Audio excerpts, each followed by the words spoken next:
ಉಪ್ಪಿಟ್ಟು ಕೇಸರಿ ಬಾತು ಮನೇಲೇ ತಿನ್ನಲ್ಲ, ಹಾಸ್ಟೆಲಲ್ಲಿ ತಿಂದರೆ ಅರ್ಥ ಆಯಿತು ಅನಿಸುತ್ತೆ. ಕಂಟೆಂಟ್ ಕನ್ನಡಿಗನ ಮತ್ತೊಂದು ವಿಡಿಯೋಗೆ ಸ್ವಾಗತ. ಬೆಳಿಗ್ಗೆ ಎದ್ದು ರೆಡಿಯಾಗಿ ತಿಂಡಿ ತಿಂದು ಕಾಲೇಜ್ ಕಡೆ ಹೊರಟ್ವಿ. ಆದರೆ ಅಷ್ಟರಲ್ಲಿ ಬಸ್ಸಿನ ಗಾಡಿ ಪೆಟ್ರೋಲ್ ಖಾಲಿ ಆಗೋಗಿತ್ತು. ಮಗ ಇದು ಯಾರ್ದು ಮಗ? ಇದು ಹಳೆ ಕಾಲದ ಪರ್ಸು ಅನ್ಬಾಕ್ಸ್ ಮಾಡೋಣ ಬನ್ನಿ. ಯಾರ್ದು ಮಗ ಇದು? ಇದು ನಮ್ಮ ರಾಮ್ಜಿದ. ಇದು ಕಾಲೇಜ್ ಇವ್ರದ್ದೇ ನೋಡಿ ಪರ್ಸು. ಓ ಅಚ್ಚಾ,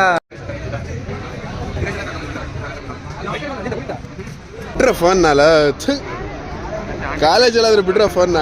ಆ ಕೆಲಸ ನೀನೇ ಮಾಡ್ಬೋದಲ್ಲ ಬದಲು.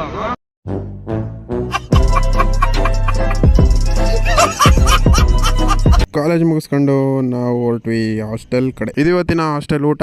2 ಮುದ್ದೆ ಬರುತ್ತೆ, ಒಳ್ಳೆ ನಿದ್ದೆ. ಇವತ್ತಿನ ವಿಡಿಯೋದಲ್ಲಿ ಇಷ್ಟೇ, ಮತ್ತೆ ಸಿಗೋಣ ನೆಕ್ಸ್ಟ್ ವಿಡಿಯೋದಲ್ಲಿ. ಅಷ್ಟೇ.